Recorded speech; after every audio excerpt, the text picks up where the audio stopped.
Hello friends, తెలంగాణలో cabinet meeting. ఒకప్పుడు తెలంగాణలో క్యాబినెట్ మీటింగ్ జరిగితే చాలా ఆసక్తిగా చూసేది. క్యాబినెట్ మీటింగ్ ఎప్పుడు అవుతుంది, ఎప్పటి వరకు అవుతుంది, దాని తర్వాత ఎలాంటి ప్రెస్ మీట్ ఉంటుంది అనేసి చాలా ఆసక్తిగా జనాలు అయితే కళ్ళకు ఇట్లా టీవీలు పెట్టుకొని మరీ చూసేది. సో అప్పుడు ఆ స్పీచ్ కానీ అప్పుడున్న ఏదైతే ఏం ఆయన నోట్ల నుంచి ఎలాంటి వరాలు వస్తాయో అనేసి కూడా ఎదురు చూసేది తెలంగాణ ప్రజలు. అంటే కేసీఆర్ ఇచ్చిన హామీల కన్నా దానికి 200-300 రెట్లు ఎక్కువ చేయడం జరిగింది. హామీలు ఏదైతే హామీలు ఇచ్చిండో వీటిని దాటి సొంతంగా మేనిఫెస్టోలో లేని హామీలు కూడా ఇవ్వడం జరిగింది. అది ప్రతిసారి క్యాబినెట్ మీటింగ్ కాగానే అది అనౌన్స్ చేసేది. రైతు బంధు అయితేంది, దళిత బంధు అయితేంది, అట్లా కొన్ని కళ్యాణ లక్ష్మి అయితేంది, అట్లా చాలా కూడా దీంట్లో లేని కూడా చెప్పడం జరిగింది కేసీఆర్ గారు. సో ఇప్పుడు కాంగ్రెస్ ప్రభుత్వం వచ్చిన తర్వాత కూడా క్యాబినెట్ మీటింగ్ అంటే పెద్దగా అంటే ఒక స్థాయి వరకే ఆ క్యాబినెట్ మీటింగ్ మీద చర్చ అనేది ఉంటుంది. సరే, క్యాబినెట్ మీటింగ్ ఎలా ఉంటుంది, మళ్ళీ మంత్రులు కలుస్తారు, గదే మాట్లాడతారు, ఇది ఇస్తాం అది ఇస్తాం, అంతే, క్లోజ్. అలాగే అవుతుంది. జనాలు కూడా లైట్ తీసుకుంటున్నారు. తెలంగాణలో క్యాబినెట్ మీటింగ్ అంటే పెద్దగా దానికి ప్రాధాన్యత లేకుండా చేసినారు. అది చాలా గొప్ప విషయం వీళ్ళు చేసింది. ఒకప్పుడు తెలంగాణలో క్యాబినెట్ మీటింగ్ అంటే క్యాబినెట్ మీటింగ్ తర్వాత కేసీఆర్ ఏం మాట్లాడతారు, సీఎం ఏం మాట్లాడతారు అనేది ఎదురు చూసేది. ఇప్పుడు క్యాబినెట్ మీటింగ్ అంటే ఇక అది మంత్రులు వాల్ మీటింగ్ పెట్టుకుంటారు, టీ అండ్ స్నాక్స్ తింటారు, కాజు బాదం తింటారు, వెళ్ళిపోతారు, అంతే. అంతమించి మనకి పెద్దగా ఒరిగేది ఏం లేదు అన్నట్టు క్రియేట్ అయింది. సో ఇవాళ కూడా క్యాబినెట్ మీటింగ్ ఉండేది. సడన్ మార్నింగ్ క్యాన్సిల్ అయిందంట. ఎందుకు అయింది అంటే క్వశ్చన్ మార్కు. సో నాకు కూడా కొన్ని సమాచారాలు ఏదో అంటే ఢిల్లీకి వెళ్ళడమో అక్కడెక్కడ వీళ్ళు ఉండడమో దానివల్ల క్యాన్సిల్ అయింది అనేది తెలిసింది. కానీ అసలు ఢిల్లీకి ఎందుకు వెళ్ళారు అనేది ఇప్పుడు ముఖ్య విషయం అన్నమాట. ఢిల్లీకి వెళ్ళినందుకు క్యాన్సిల్ చేయాలనే ఢిల్లీకి వెళ్ళారంట. అది మన కౌశిక్ రెడ్డి గారు క్లియర్గా చెప్పడం జరిగింది, నేను చెప్పేది కాదు. కౌశిక్ రెడ్డి గారు చెప్పింది ఏంటంటే, ఎమ్మెల్యే కౌశిక్ రెడ్డి గారు క్యాబినెట్ మీటింగ్ క్యాన్సిల్ అంటే ఢిల్లీలో ఉన్నందుకు క్యాన్సిల్ అయింది కాదు, వీళ్ళు క్యాన్సిల్ చేయాలని ఢిల్లీకి వెళ్ళారంట, రాహుల్ గాంధీని కలిసారంట, మినిస్టర్లు అందరూ కూడా ఢిల్లీలో ఇప్పుడు రాహుల్ గాంధీ దగ్గర కూర్చున్నారంట అనే ఒక డైలాగ్ చెప్పడం జరిగింది. సరే, ఏంది ఈయన మాట్లాడేది ఏంది అని మొత్తం వింటే అందులో సారాంశం ఏంటంటే ఫోన్ ట్యాపింగ్ తెర మీదకి వచ్చింది. కౌశిక్ రెడ్డి కూడా ఫోన్ ట్యాపింగ్ తీసింది టాపిక్. నేను విచిత్రంగా ఫోన్ ట్యాపింగ్ మీ మీదే కదా కేసులు పెడుతున్నారు, మరి మీరెందుకు తీశారని నేను క్వశ్చన్ చేస్తే, అయ్యా బాబు మేం కాదు ఫోన్ ట్యాపింగ్ చేసింది, సరే అప్పుడు జరిగింది వాళ్ళు ఏందో వాళ్ళు చూసుకుంటున్నారు, ఆల్రెడీ దర్యాప్తు నడుస్తుంది, మేము మా హయాంలో జరిగిన ఫోన్ ట్యాపింగ్ గురించి మాట్లాడట్లే, ఇప్పుడు జరుగుతున్న ఫోన్ ట్యాపింగ్ గురించి అంటే నేను షాక్ అయిపోయా. షాక్. అదేంటి, ఫోన్ ట్యాపింగ్ విరుద్ధంగా కదా వీళ్ళు కేసు వేసింది, మళ్ళీ ఇప్పుడు ఈ గవర్నమెంట్లో ఫోన్ ట్యాపింగ్ ఏంది అంటే నాకు కొన్ని గుర్తుకొచ్చాయి అనమాట. ఈ టాపిక్ జస్ట్ పక్కన పెడదాం ఒక 5-10 సెకండ్స్. ఫోన్ ట్యాపింగ్ అనేది ఏ గవర్నమెంట్లో కానీ ఏ దేశంలో కామన్. దేశ భద్రత కోసం, రాష్ట్ర భద్రత కోసం ఫోన్ ట్యాపింగ్ కామన్. కానీ ఎంత మేరకు ఉండాలి అనేది ఒక నియమ నిబంధనలు ఉంటాయి. దానికి ఒక పరిమితం ఉంటుంది. ఆ పరిమితి దాటి పోవద్దు ఎవరు కూడా. ఫోన్ ట్యాపింగ్ అనేది పెద్దగా చూపించి భూతద్దం పెట్టి చూపిస్తున్నారు కదా, అక్కడ ఏమి ఉండదు, అంత సీన్ లేదా.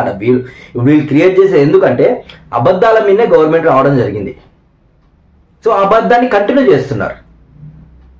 అబద్ధం మీద గవర్నమెంట్ వచ్చింది, ఆ అబద్ధాన్ని కంటిన్యూ చేస్తున్నారు, అంతే. అంతమించి ఏం లేదు. ఫోన్ ట్యాపింగ్ అని కొన్ని రోజులు గడపడం జరిగింది. అట్లా సిట్ అని, ఇదని, అదని, ఈ కార్ రేసింగ్ అని అట్లా జరుగుతుంది. గవర్నమెంట్ కామన్ అయిపోయింది. అది ఇప్పుడున్న గవర్నమెంట్కి ఏం చేయాలో అర్థం కావట్లేదు. రోజులు గడపాలి, జనాలందరూ వచ్చి నెత్తి మీద కూర్చుంటున్నారు, ఇదేమైంది అదేమైంది, ఈ లక్ష్మి ఆ లక్ష్మి, ఇది ఇస్తా అన్నో అది ఇస్తా అన్నో, స్కూటీలు అన్నో గోటీలు అవి అన్నో, మరి ఏమైంది అనే కల్లా ఏం చేయాలో అర్థమవుతలేదు కదా వాళ్ళకు కూడా బేసిక్గా. సో జనాలు మర్చిపోవాలి అంటే ఒక దాని మీద పడాలి, ఈ టాపిక్ మీద నడిపిస్తూ ఉండాలి. ఇక పదే అబద్ధాన్ని 10 సార్లు చూపిస్తే అది నిజమైపోతుంది అన్నట్టు. అప్పుడు తెలంగాణ ఉద్యమంలో కూడా ఏం లేదు అన్నారు. కానీ తెలంగాణ త్యాగమూర్తుల వల్ల తెలంగాణ వచ్చేసింది. వాళ్ళు ఎన్ని అబద్ధాన్ని నిజమని చూపించినా తెలంగాణ వచ్చింది. అలాగే ఫోన్ ట్యాపింగ్, మీ గవర్నమెంట్ ఫోన్ ట్యాపింగ్ ఏంది భయ, నేను షాక్ అయినా. కాంగ్రెస్ ప్రభుత్వం ఫోన్ ట్యాపింగ్ కోసం కొట్లాడుతుంది, మళ్ళీ కొత్తగా ఫోన్ ట్యాపింగ్ ఏంది అంటే నాకు లోతులోకి వెళ్తే తెలిసింది ఏంటంటే, ఈ మన కౌశిక్ రెడ్డి గారు చెప్పింది, వాళ్ళ మంత్రుల ఫోన్ ట్యాపింగ్లు అవుతున్నాయంట. విచిత్రం ఇది. వాళ్ళ ఎమ్మెల్యేల ఫోన్ ట్యాపింగ్ అంట, వాళ్ళ బంధువుల ఫోన్ ట్యాపింగ్ అంట, వాళ్ళ ఫ్యామిలీ ఫోన్ ట్యాపింగ్ జరుగుతుందంట. సో అలా ఒకరిద్దరు మంత్రులు మీరు రావాలి క్యాబినెట్ మీటింగ్ ఉందని ఫోన్ వెళ్తే, సీఎం ఆఫీస్ నుంచి ఫోన్ వెళ్తే, ఎందుకయ్యా మేము వచ్చినా రాకుండా మా విషయాలన్నీ మీ సీఎం గారికి తెలిసిపోతున్నాయి, ఫోన్ ట్యాపింగ్ చేస్తున్నారు కదా, మేము మాట్లాడేదంతా వింటున్నాడు, ఇక దానికి ఎందుకు అన్నారంట విచిత్రంగా. ఇది నేనలే, కౌశిక్ గారు అన్నారు, ఎమ్మెల్యే కౌశిక్ గారు అన్నారు.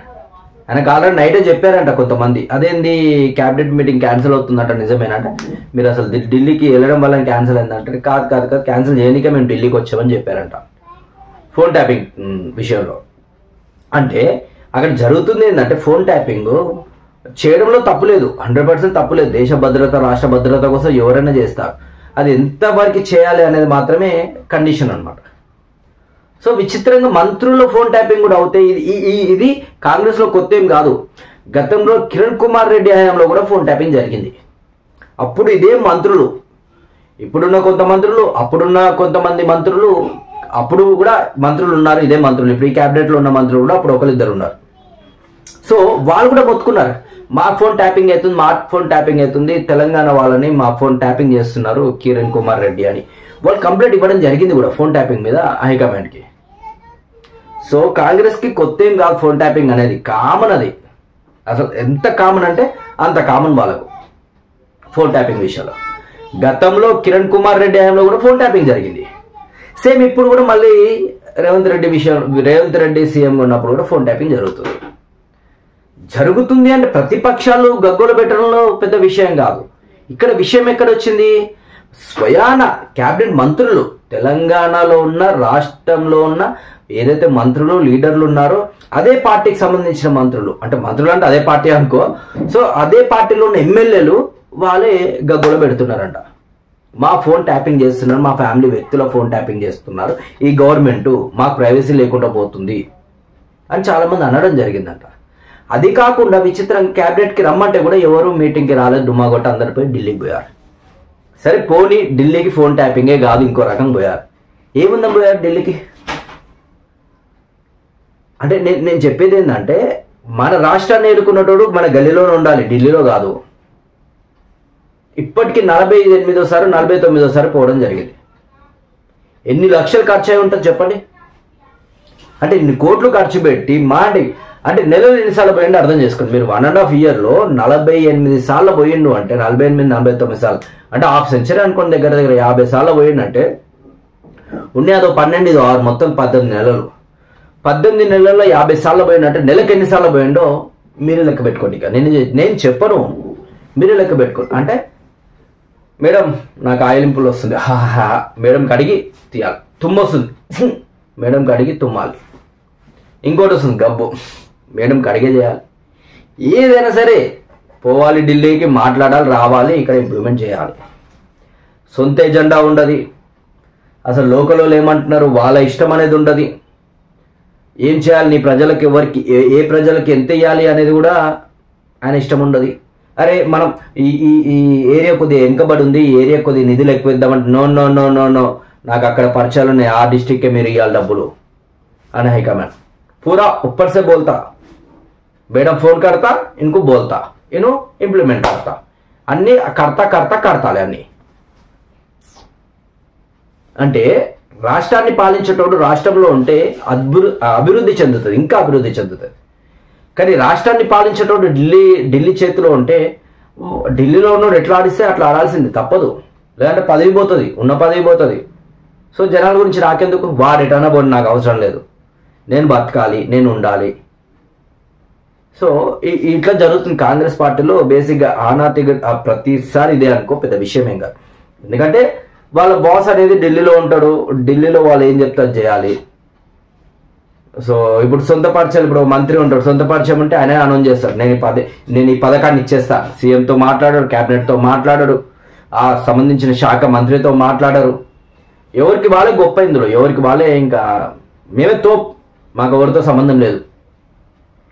అది విచిత్రం. అది ఇప్పుడు రాష్ట్రంలో ఒక పాలసీ ఇంప్లిమెంట్ చేయాలి అంటే క్యాబినెట్ మీటింగ్ కావాలి, ఆ శాఖకు సంబంధించిన మినిస్టర్ మీటింగ్ కావాలి, ముఖ్యమంత్రితో కావాలి, అందరు కలిసి క్యాబినెట్ పెట్టుకోవాలి, వీళ్ళు చర్చించాలి, అప్పుడు కానీ రాదు.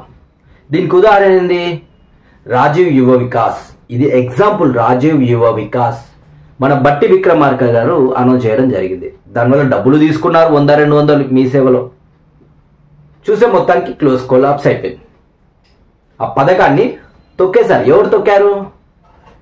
మల్లు బట్టి విక్రమార్క గారు ఎక్కడ తెలంగాణ మినిస్టరే కదా, తను అనౌన్స్ చేశారు కదా. మరి తను అనౌన్స్ చేసినట్టే గవర్నమెంట్ అనౌన్స్ చేసినట్టే కదా, గవర్నమెంట్ మాట ఇచ్చినట్టే కదా.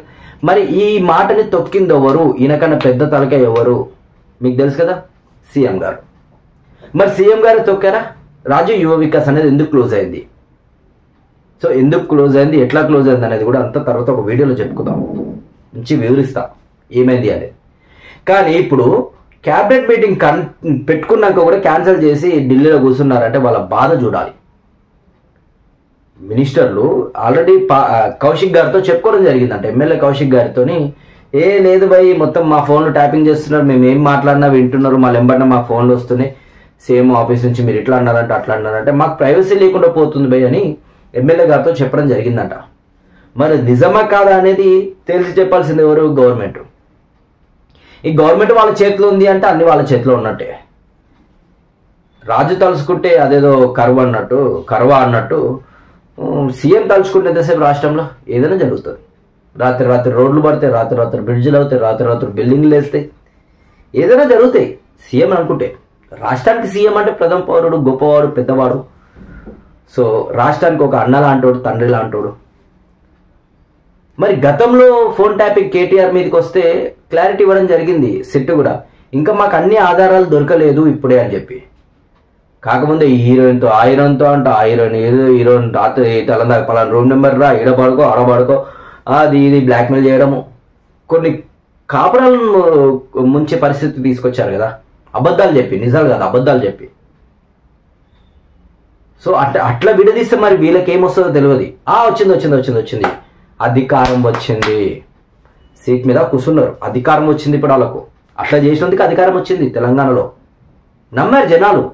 అంటే సరే కొంతమంది బీఆర్ఎస్ ఎమ్మెల్యేలు బలుపో ఇంకేదో కానీ వాళ్ళకు అది ఎక్కువై వాళ్ళ మీద కోపంతో కూడా కేసీఆర్ని ఓడగొట్టడం జరిగింది, అది వేరే విషయం. ఇక్కడ వీళ్ళు చేసినప్పటికే కేసీఆర్ అనే వ్యక్తి డౌన్ఫాల్ అయింది ఎందుకు అంటే, ఇప్పుడు రాజు ఒక్కడే కాదు కదా, రాజు చేతిలో క్యాబినెట్ ఉంటుంది, మంత్రివర్గం ఉంటుంది. ఆ మంత్రివర్గంలో కరెక్ట్ లేకపోతే కూడా ఇదే పరిస్థితి వస్తుంది. అంటే ఒక క్లాస్లో టీచరు పర్ఫెక్ట్ ఉండి ఉన్న స్టూడెంట్స్ అందరినీ పర్ఫెక్ట్ ఉంచితే క్లాస్ ఫస్ట్ వస్తుంది. కానీ ఇక్కడ ఈయన బాగానే ఉన్నాడు, వాళ్ళు బాగానే ఉన్నారు, వాళ్ళ కింద జరిగేది ఏంది అనేది గ్రహించలేకపోయినారు. అది ఇప్పుడు పెద్ద ముప్పు వచ్చి పడ్డది. తెలంగాణ రాష్ట్రం ఒక 5-10 ఏళ్ళు వెనకాల లాగే పరిస్థితి వచ్చింది. ఏదో ఒకటి ఫోన్ ట్యాపింగ్ అనో, కార్ రేసింగ్ అనో ఏదో జరుపుకుంటూ వచ్చారు కదా. మరి దీనికి కంక్లూజన్ మీరే ఇవ్వాలి, ఎస్ఆర్ నో అనేది చెప్పండి అంతే. ఇటు కౌశిక్ గారు చెప్పింది నిజమా కాదా అనేది క్లారిటీ ఇవ్వాల్సింది గవర్నమెంటే. సో నాకు ఇందులో చాలా అనుమానాలు ఉన్నాయి. నేను చెప్పింది నిజమో కాదో అనుకుంటే మీరు కామెంట్ చేయండి, చెడైనా సరే మంచిగా కామెంట్ చేయండి, నాకు కూడా తెలుస్తుంది కదా నేను చెప్పింది నిజమా కాదా అనేది. Thank you.